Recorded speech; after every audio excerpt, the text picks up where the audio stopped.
السلام عليكم لكل عملائنا اللي متابعينا. عارفين ان احنا كنا اتكلمنا قبل كده عن الكبة السكاني الازاز ال3 لتر، وكنا كمان اتكلمنا عن الكبة الستانلس برضو ال3 لتر، وكل واحدة فيهم كان ليها فيديو ووصلتنا تعليقات وردينا على التعليقات دي. طيب احنا النهاردة مش جايين علشان نقارن ما بينهم ولا جايين نتكلم عنهم اصلا، احنا جايين النهاردة عشان نقول ايه الجديد اللي جايبه لنا سكاني. فهي النهارده عامله لنا مفاجاه، جايبه لنا الكبه الجديده ال3.5 لتر. تمام، ولما هنفتحها دلوقتي هنكتشف حاجات كتيره جدا. زي ايه؟ زي ان هي مثلا ديجيتال. زي ايه تاني؟ يعني ايه ديجيتال؟ يعني ده كل اللي قدرتوا عليه؟ لا، الكبه النهارده 6 في 1. يعني ايه 6 في 1؟ تعالوا نشوف. نفتحها كده مع بعض نشوف ايه الاخبار من جوه ونكتشف.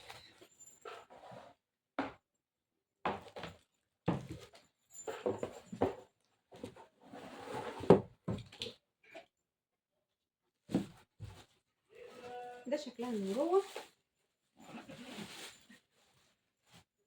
ومعاها الملحقات بتاعتها.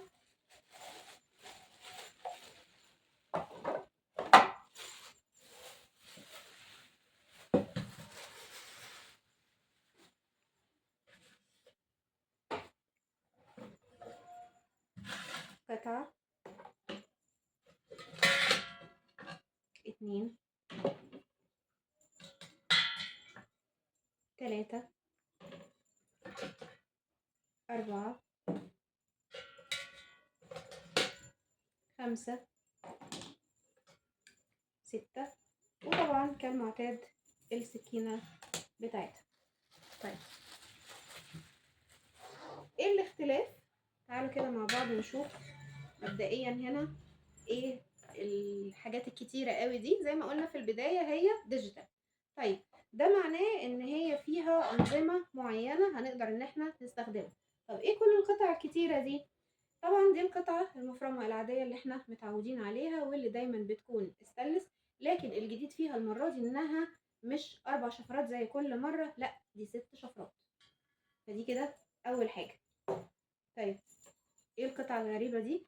دي علشان نقشر بيها التوم لكل الناس اللي حابة انها تريح نفسها.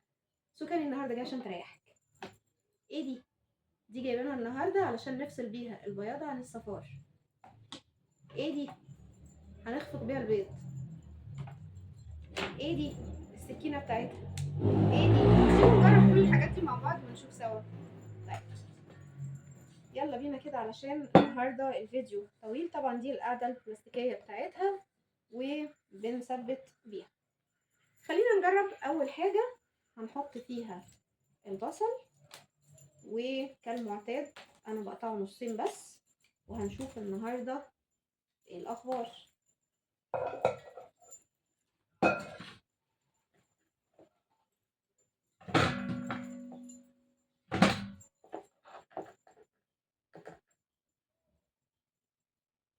هنبدأ نشوف طبعا الأنظمة اللي موجودة فيها. ليه؟ لأن هي ممكن نفرم فيها اللحمة، ممكن نعمل فيها البيض، ممكن نعمل فيها الخضار زي ما احنا عايزين، ممكن نعمل فيها عجينة. تمام. فالموضوع المرة دي كبير قوي.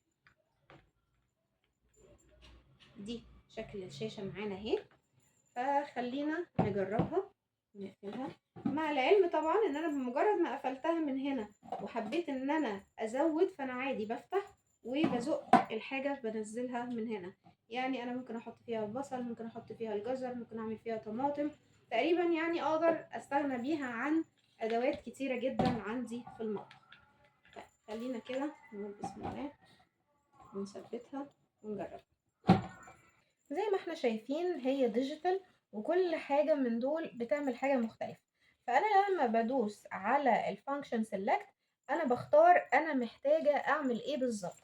فمثلا أنا لو محتاجة إن أنا أعمل لحمة، محتاجة أعمل أي خضار مثلا زي البصل زي الجزر زي فلفل زي حاجة زي كده، هنخليها تبقى هنا. فأنا بمجرد بدوست هنا نورت، فأنا لو شغلت دلوقتي هي هتشتغل. طيب هي بتعمل إيه تاني هنا؟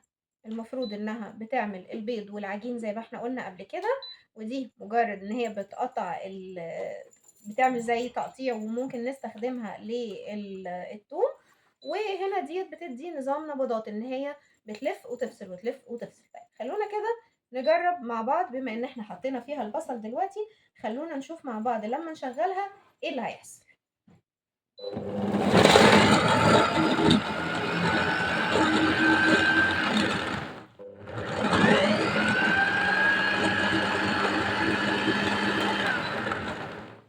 زي ما احنا شفنا كده هي بدأت عدات بشكل تلقائي مدته 17 ثانية، بما ان انا بفرم لحمة او بفرم الخضار. احنا طبعا ما كملناش علشان انا حسيت ان هي تقريبا خلصت.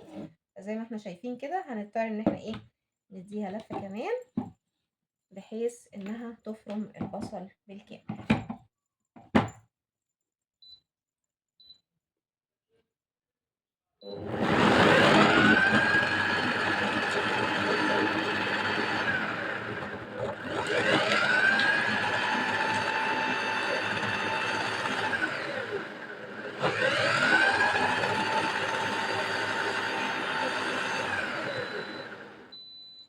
فصلت لوحدها وادتني تنبيه ان هي فصلت. طيب خلينا كده نفتح مع بعض ونشوف النتيجة من جوه عبارة عن ايه. زي ما احنا شايفين ما شاء الله اتعملت في ثواني. طيب زي ما فتحنا كده وشفنا الدنيا جوه ما شاء الله بقت جميلة قوي. طيب خلينا نعرف الزرار ده كده انا لو اخترته هيعمل ايه. المفروض ان هو بيدي نبضات، فده معناه ان انا اللي لازم اشتغل بايدي، فانا طول ما انا عايزاها شغالة هفضل انا دايسة على ستارت.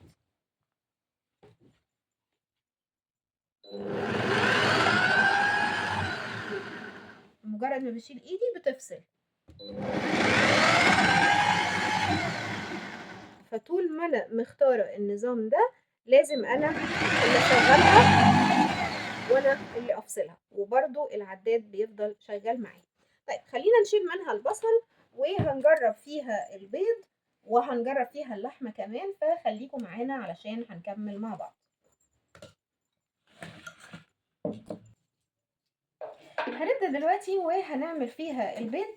طيب الملحقات الزيادة اللي هي موجودة معانا سواء اللي كانت بتاعة العجين أو بتاعة البيض أو بتاعة الثوم لازم بتتحط على القاعدة دي. تمام، فهنحطها وهنستخدم الفاصل بتاع البيض ونشوف فعلا هل هيفصل البياض عن الصفار ولا لأ، وهتبقى الدنيا أخبارها ايه. أنا عايزة أقول لكم إنها في ثواني اتفصلت الصفار عن البياض، يعني مكانتش ثواني حقيقي يعني. طيب احنا مش محتاجين ان احنا نفصله، احنا هنحطه كامل، بس احنا قلنا نجربها ونشوف هي فعلا هتعمل كده ولا لا.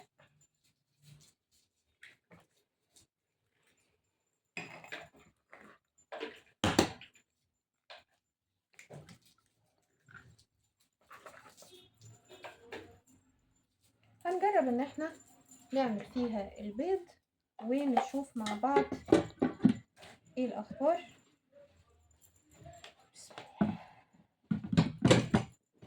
زي ما قلنا قبل كده كل حاجة من الأنظمة اللي موجودة بتعمل حاجة، فإحنا هنختار البيض وهنشوف.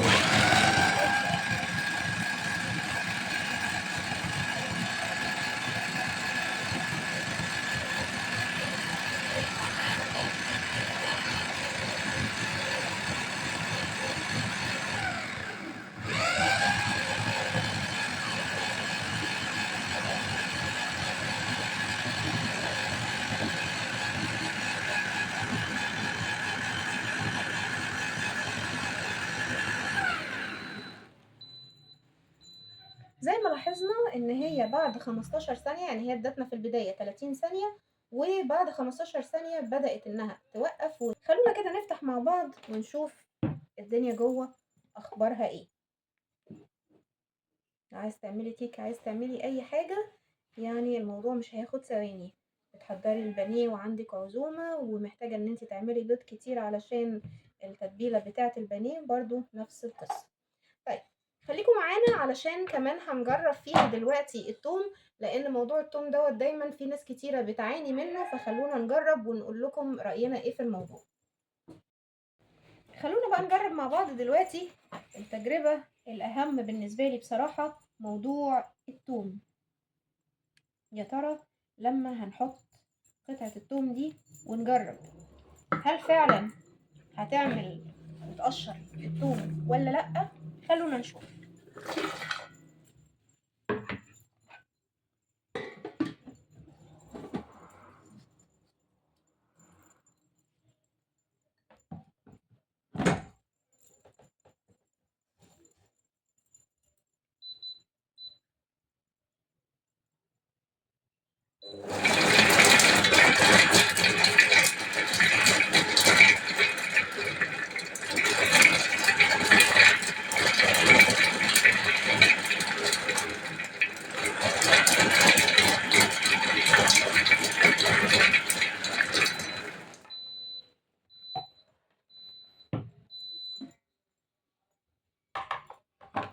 هي فعلا بدأت تقشر الثوم، لكن هتحتاج ان احنا نعملها مرة تانية علشان لسه في بعض الثوم مش متقشر. خلونا نكمل.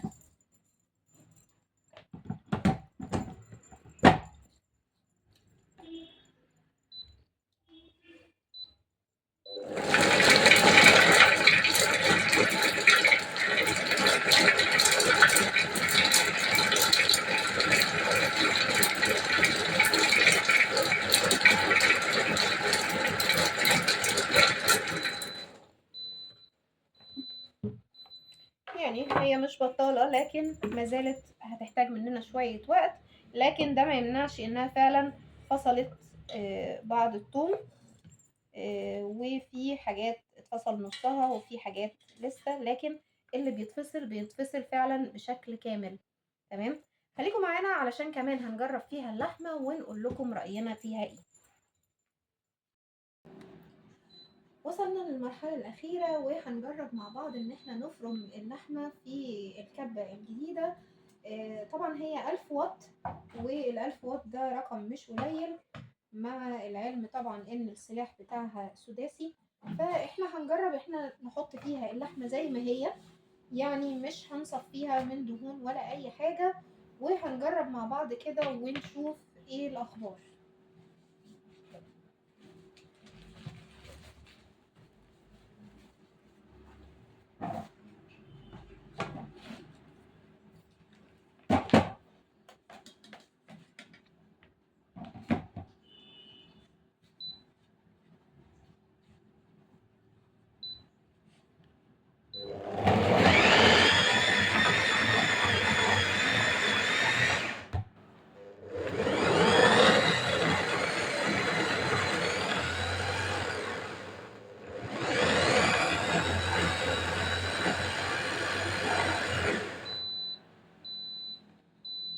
هي ادتني 17 ثانية، ولما بتفصل بتدي صوت التنبيه، فخلونا نشوف بعد 17 ثانية ايه اللي حصل والدنيا من جوه اخبارها ايه. مفاجأة بصراحة ان هي ما شاء الله فرمتها كويس جدا، حتى القطع اللي فيها دهن كمان قطعتها بشكل كويس جدا، مش زي بعض الكبات التانية. تمام، فيعني هي كويسة جدا بالنسبة ان هي 1000 واط، فده بالنسبة لنا شيء كويس جدا. خليكم معانا في الفيديو اللي جاي ان شاء الله علشان هنتكلم مع بعض عن حاجة جديدة.